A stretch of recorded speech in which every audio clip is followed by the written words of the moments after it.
यह चैनल केवल मनोरंजन के लिए है। हम किसी भी प्रकार के अंधविश्वास का समर्थन नहीं करते हैं।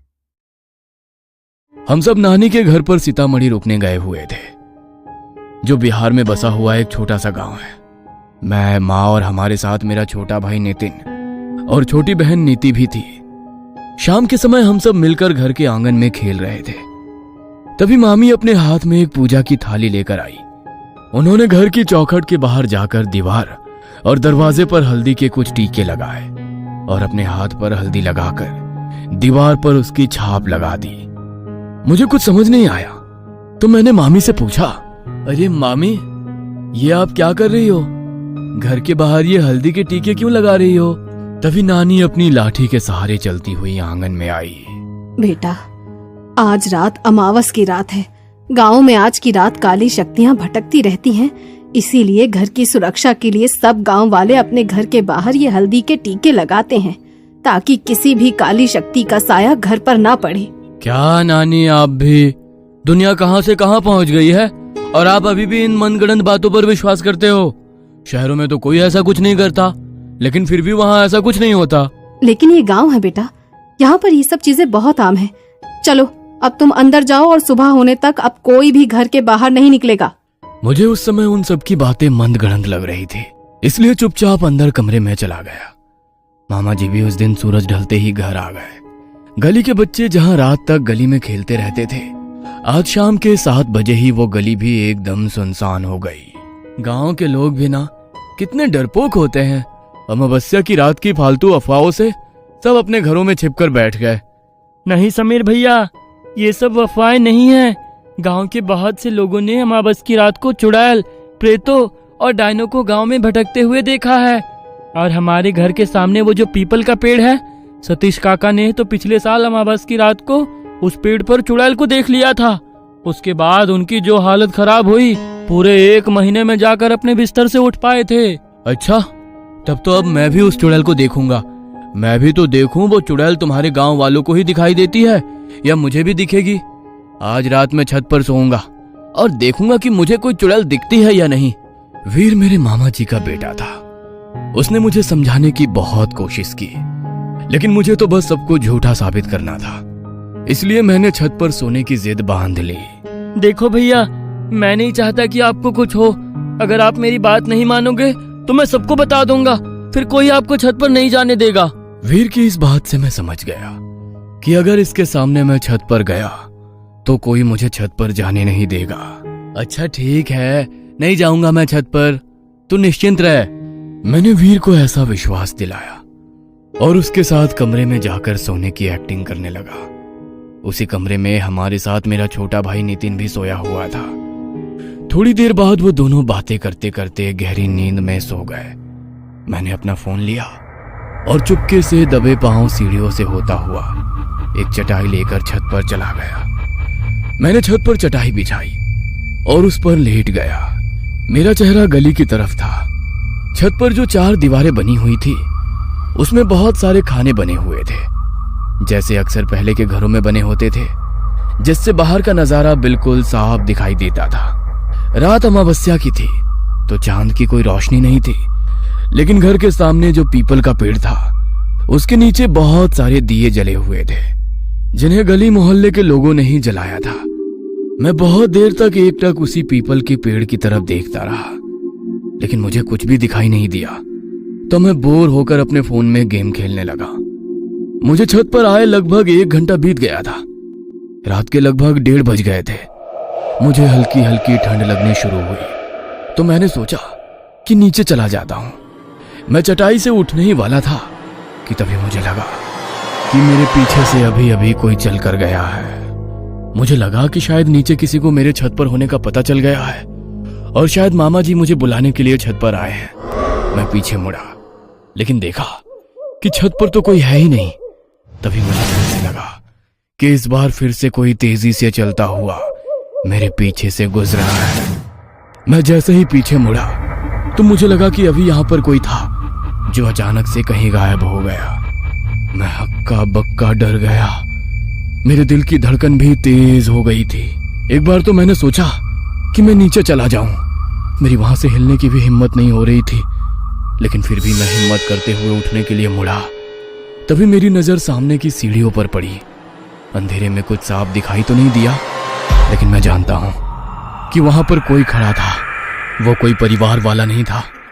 अपने चेहरे पर हाथ रखकर वो अपनी हंसी दबाने की कोशिश कर रहा था, लेकिन उसकी हंसी की एक भयानक आवाज धीमी धीमी मेरे कानों में पड़ रही थी। उसे देखकर मेरे रोंगटे खड़े हो गए। मैं इस हद तक डर चुका था कि मुझे ऐसा लग रहा था जैसे मेरी मौत आज मेरे सामने खड़ी है। मैंने डर के मारे अपनी आंखें बंद कर ली और धीरे धीरे मेरे कानों में पड़ रही वो हंसी की आवाज भी शांत हो गई। मुझे लगा कि वो मेरा वहम था, इसलिए मैंने हिम्मत करते हुए अपनी आंखें खोली तो एक बेहद भयानक आदमी जिसका चेहरा बहुत ज्यादा डरावना था और उसके शरीर पर सिर्फ एक फटा हुआ कपड़ा लिपटा हुआ था। वो ऐसा लग रहा था मानो किसी ने कब्र से खोदकर किसी के मुर्दे को बाहर निकाला हो। वो बहुत तेजी से मेरी तरफ हवा की गति से दौड़ता हुआ आया और मेरे शरीर से आर पार हो गया। डर के मारे जो मेरा हाल था वो मैं बयां भी नहीं कर सकता। मैं समझ में नहीं पा रहा था कि मेरे साथ अभी अभी ये क्या हुआ कि तभी फिर से मुझे अपने पीछे से उसी की हंसी की आवाज सुनाई दी। मैं इतना डर चुका था कि अब फिर से पीछे की तरफ भी देखने की हिम्मत नहीं हो रही थी कि तभी वो आवाज धीरे धीरे तेज होने लगी, मानो वो बढ़ता हुआ मेरी तरफ ही आ रहा था। मैंने जरा सी गर्दन घुमाई तो वो बिल्कुल मेरे बगल में बैठा हुआ मुझे ही घूर रहा था। मैंने बहुत जोर से चिल्लाने की कोशिश की, लेकिन मेरी आवाज मेरे गले में ही दबकर रह गई। तभी वो उठा और छत की दीवार की तरफ भागता हुआ छत से नीचे कूद गया। इससे पहले कि मैं इस सदमे से उभर पाता, तभी मुझे गली की तरफ से पायलों की आवाज सुनाई दी। मैंने मुड़कर गली की तरफ देखा तो मेरा ध्यान सीधे पीपल के पेड़ पर पड़ा। मैंने जो उस रात अपनी आंखों से देखा वो मैं कभी भूल नहीं सकता। पीपल के पेड़ से लटकी हुई एक चुड़ैल मेरी ही ओर देख रही थी। वो मेरी ओर देखकर बहुत ही भयानक तरीके से हंसी। तभी मैंने देखा कि पड़ोस में रहने वाले मेरे मामा जी के दोस्त सतबीर सिंह अपनी साइकिल पर आ रहे थे। शायद वो कहीं काम से गए थे और काम से लौटने में उन्हें बहुत देर हो गई थी। वो अपने घर की तरफ बढ़ रहे थे, लेकिन बहुत घबराए हुए थे।